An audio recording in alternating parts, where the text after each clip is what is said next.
Man-made বন্যা ঘাটালে গিয়ে বললেন মুখ্যমন্ত্রী মমতা বন্দ্যোপাধ্যায়। বাংলা কত বঞ্চনা সহ্য করবে? ডিবিসি জল ছাড়াই ষড়যন্ত্রের অভিযোগ মুখ্যমন্ত্রীর। হুগলির পরশুরার পরে ঘাটালে বন্যা পরিস্থিতি দেখতে হাঁটু জলে নেমে পরিদর্শন করলেন মুখ্যমন্ত্রী। তিনি বলেন, কেন্দ্র সরকারের কাছে ঘাটাল মাস্টার প্ল্যান পড়ে রয়েছে, না করায় রাজ্য সরকার সেটা নিজে হাতে নিয়েছে করার জন্য।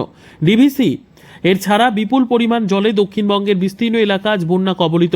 ঝাড়খণ্ডের জলে বাংলা প্লাবিত হচ্ছে। 3.5 লক্ষ কিউসেক জল ছাড়া হয়েছে ডিভিসি থেকে। এত জল এর আগে ছাড়া হয়নি। পরিকল্পিতভাবে বাংলায় এই ম্যানমেড বন্যা করা হচ্ছে। আমি নিজে ডিভিসির সঙ্গে কথা বলেছি, ঝাড়খণ্ডের মুখ্যমন্ত্রীর সঙ্গে কথা বলেছি। আজ ঘাটালের বন্যা পরিস্থিতি খতিয়ে দেখতে ঘাটালে রানীর বাজারে আসেন মুখ্যমন্ত্রী মমতা বন্দ্যোপাধ্যায়। পশ্চিম মেদিনীপুরের ঘাটালে আমি বন্যা পরিস্থিতি সরেজমিনে খতিয়ে দেখেছি। বন্যা দুর্গত মানুষদের সঙ্গে কথা বলেছি। আগামীকাল যাব পাঁশকুড়াতে। বন্যা পীড়িত মানুষদের যে কোনো দরকারে আমাদের সরকার তাদের পাশে আছে। আমি প্রশাসনকে এই সংক্রান্ত প্রয়োজনীয় নির্দেশ দিয়েছি। বন্যা পরিস্থিতি পরিদর্শনের পর মুখ্যমন্ত্রীর গাড়ি মেদিনীপুর সার্কিট হাউসের উদ্দেশ্যে রওনা দেন। বন্যা পরিস্থিতি খতিয়ে দেখে মুখ্যমন্ত্রী পুরো বিষয়টি দেখছেন বলে বানভাসী মানুষদের আশ্বাস দেন। মুখ্যমন্ত্রী প্রশাসনিক আধিকারিকদের প্রয়োজনীয় নির্দেশও দেন।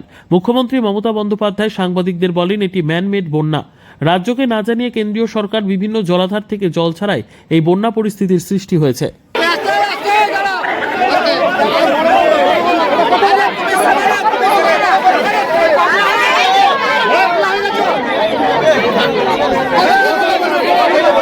নামাও, লোকটা নামাও, সম্ভব মোবাইল পড়ে যাবে একদম একদম পুরো কথা বলবো।